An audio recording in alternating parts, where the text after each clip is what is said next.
आप देख रहे हैं न्यूज 9 भारत, रखिए आपको सबसे आगे। नमस्कार, आप देख रहे हैं न्यूज 9 भारत और मैं हूं आपके साथ अशोक चौहान। देश और दुनिया की तमाम खबरों पर आइए डालते हैं एक नजर।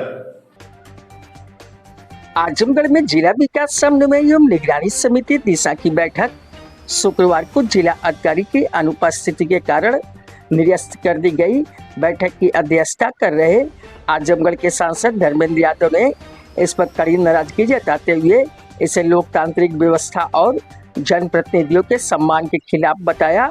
बैठक निरस्त होने के बाद पत्रकारों से बातचीत में सांसद धर्मेंद्र यादव ने कहा कि यह कोई पहली घटना नहीं है। उन्होंने आरोप लगाया कि पिछले वर्ष आयोजित दिशा समिति की बैठक में भी जिला अधिकारी अनुपस्थित रहे थे। लगातार दूसरी बार ऐसा होना प्रशासन की कार्यशैली और उसकी मंशा पर गंभीर सवाल खड़े करता है। सांसद ने कहा कि दिशा समिति की बैठक एक महत्वपूर्ण वैधानिक मंच है, जहां सांसद की अध्यक्षता में जनप्रतिनिधि विभिन्न विकास कार्यों की समीक्षा करते हैं और जनता की समस्याओं को अधिकारियों के समक्ष रखते हैं। ऐसे महत्वपूर्ण मंच से जिला अधिकारी का लगातार अनुपस्थित रहना जनहित के प्रति उदासीनता को दर्शाता है। आगे उन्होंने आरोप लगाया कि प्रदेश सरकार को खुश करने और राजनीतिक दबाव में काम करने की प्रवृत्ति के चलते विपक्षी दलों के जनप्रतिनिधियों की उपेक्षा की जा रही है। लोकतांत्रिक व्यवस्था में जनता द्वारा चुने गए प्रतिनिधियों का सम्मान सर्वोपरि होना चाहिए, लेकिन प्रशासन का रवैया इसके विपरीत नजर आ रहा है। आगे धर्मेंद्र यादव ने कहा कि जिला अधिकारी की अनुपस्थिति केवल सांसद या अन्य जनप्रतिनिधियों का ही नहीं, बल्कि उन लाखों मतदाताओं के भी अपमान है जिन्होंने अपने प्रतिनिधियों को चुनकर विकास और जनहित के मुद्दे उठाने की जिम्मेदारी सौंपी है। उन्होंने चेतावनी देते हुए कहा कि यदि प्रशासन सरकार को खुश करने के लिए विपक्षी जनप्रतिनिधियों की अनदेखी करेगा तो इससे लोकतांत्रिक संस्थाओं की गरिमा कमजोर होगी। उन्होंने शासन से मामले को संज्ञान में लेकर उचित कार्रवाई करने तथा भविष्य में दिशा समिति जैसी महत्वपूर्ण बैठकों में अधिकारियों की उपस्थिति सुनिश्चित कराने की मांग की। सांसद ने कहा कि समाजवादी पार्टी जनता के अधिकारों, विकास कार्यों की निगरानी और लोकतांत्रिक मूल्यों की रक्षा के लिए लगातार संघर्ष करती रहेगी तथा जनप्रतिनिधियों के सम्मान से किसी भी प्रकार का समझौता नहीं किया जाएगा।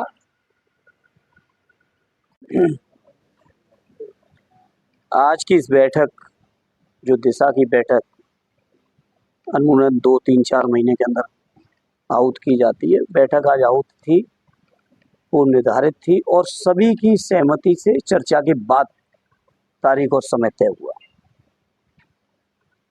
वैसे शनिवार को हमारे जनप्रतिनिधियों को सहूलियत थी, लेकिन चूंकि तहसील दिवस का मामला रहता है, इसलिए हम लोगों ने एक दिन पहले ही इस बैठक का अधिकारियों से लेके जहाँ जहाँ तक चर्चा करनी चाहिए प्रतिनिधियों की सहमति लेके तारीख तय की गई। और सहमति लेके जब तारीख तय की गई तो मैं समझता हूँ ये कोई केवल समाजवादी पार्टी के मुद्दों के लिए ये बैठक नहीं होती है। पूरे आजमगढ़ जनपद के अंदर जितनी भी केंद्र सरकार की योजनाएं हैं, उन योजनाओं की क्या स्थिति है, कितना कंप्लायंस हो रही हैं, कहाँ कहाँ खामी है, क्या सुझाव हम लोग दे सकते हैं, आगामी समय क्या क्या और प्रस्ताव हैं या सुझाव हैं, इस पर चर्चा के लिए भारत सरकार ने आज से नहीं, बहुत पहले से दिशा का गठन किया हुआ है। और इसमें केंद्र के सभी तकरीबन मुद्दों को, कोई मुद्दा ऐसा नहीं केंद्र सरकार से जुड़ा हुआ इसमें केंद्र सरकार का बजट शामिल हो जो इस बैठक का हिस्सा ना हो या इस बैठक के एजेंडे का पार्ट ना हो। बावजूद इसके जब बैठक की अवहेलना कर रहे हैं, जिलाधिकारी को हम क्या कहें तो एक मोहरा है। असल में नीयत खराब सरकार की है और होड़ लगी अधिकारियों में कि कौन सरकार के कितने नजदीक पहुंच जाए, सरकार की चाहत के कितने नजदीक पहुंच जाए। उस होड़ में अधिकारी शामिल हैं, उत्तर प्रदेश से लेके अलग अलग प्रांतों में भी। उसी होड़ में हमारे जिलाधिकारी भी शामिल हैं। हमारा कोई व्यक्तिगत उनसे कोई ऐसा नहीं है कि मैं उनके बारे में कोई हमारी व्यक्तिगत उनसे लड़ाई है, लेकिन हाँ, ये मैं आप सबके माध्यम से जरूर कहूँगा, आजमगढ़ की जनता की तरक्की के लिए, उनके हक और अधिकारों को दिलाने के लिए, उनको न्याय दिलाने के लिए, उनके लिए जहाँ भी संघर्ष करना पड़ेगा, चाहे वो जिला स्तर का प्रशासन हो, चाहे प्रदेश स्तर की सरकार हो या केंद्र की सरकार हो। अभी 2 दिन पहले हमारे डॉक्टर साहब ने, HN पटेल जी ने, किसानों को लेकर हम लोगों ने अपना कार्यक्रम किया, सम्मेलन किया, धरना किया। असेंबली में भी मुद्दे उठे, पार्लियामेंट में भी आदरणीय MP साहब से लेके हम लोगों ने जितने मुद्दे उठा सकते थे यहाँ के, चाहे यहाँ की सड़कों के हों, रेल के हों, NHAI के हों, यहाँ के एयरपोर्ट का हो, और भी बहुत सारी समस्याओं के बारे में कुछ आप लोगों से छुपा नहीं है।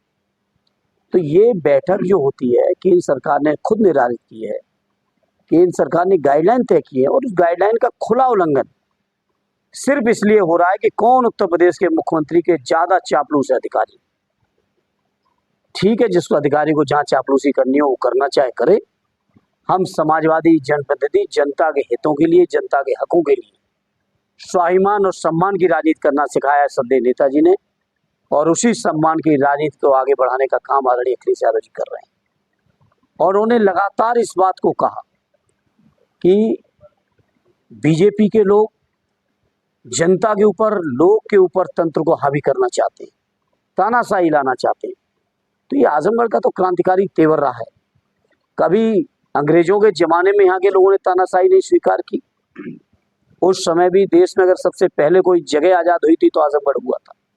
और मुझे फक्र है अपने आजमगढ़ पर कि आजमगढ़ के लोग आज भी किसी भी तरह की तानाशाही को स्वीकार और बर्दाश्त नहीं करते। तो आज जब बैठक हुई और बैठक में मैं देखा कि एक तरफ से सभी जनप्रतिनिधि, केवल समाजवादी पार्टी के ही नहीं, अन्य दलों के भी जो लोग बैठक में मौजूद थे जनप्रतिनिधि, उन सब ने भी इस बात को लेकर मुद्दा उठाया कि अगर जिलाधिकारी जिम्मेदारी के साथ नहीं बैठ सकते हैं तो ऐसी बैठक करने का कोई औचित्य नहीं है। इसलिए सबकी सहमति से, अध्यक्ष की हैसियत से और सभी जनप्रतिनिधियों के सहमति से इनके प्रस्ताव पर आज की बैठक हम लोग निरस्त करके आए।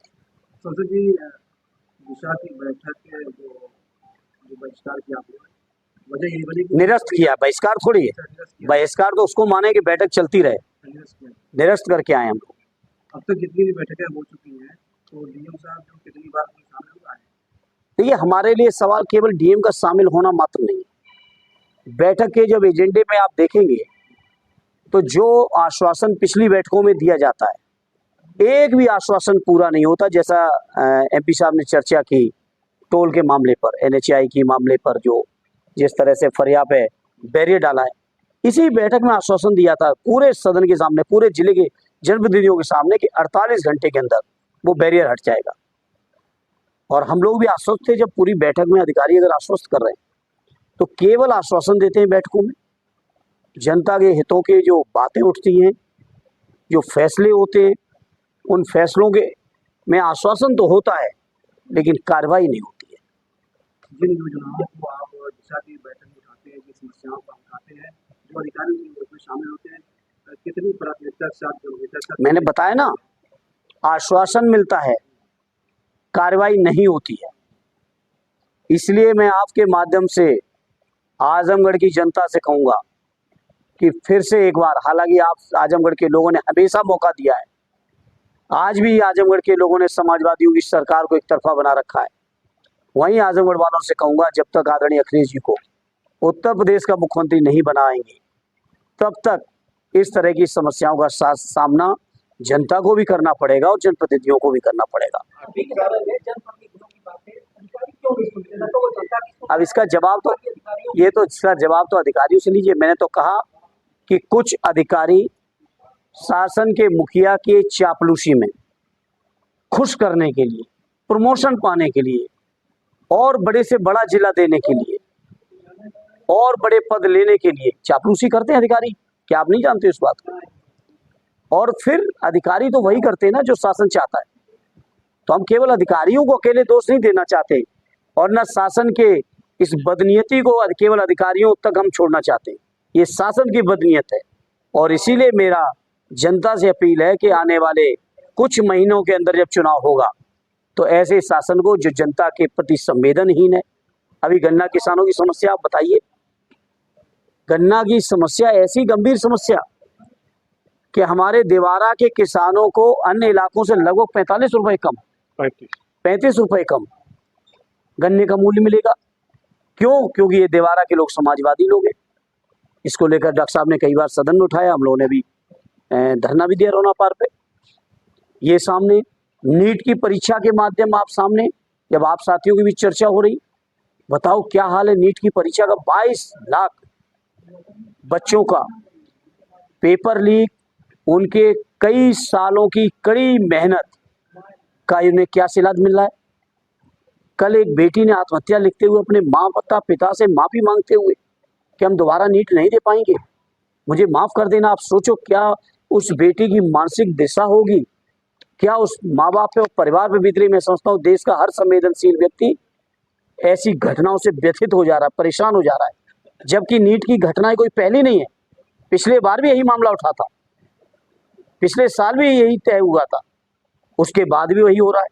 आप बताइए सीबीएसई की परीक्षा का क्या हाल है, उनके नंबर देने का, उनके टेबलेशन का। आप सोचो आपके सामने 2015 से लेकर अभी तक 2026 तक नीट की जो परीक्षाएं होती हैं, विकास देखा है। 27 के बाद उसी स्पीड से फिर विकास होगा आजमगढ़ का। एक सवाल सर रह गया है यहाँ खबरों का सिलसिला कभी नहीं थमता। सिर्फ और सिर्फ बने रहिए न्यूज़ 9 भारत पर। अब चाहूंगा इजाजत, नमस्कार।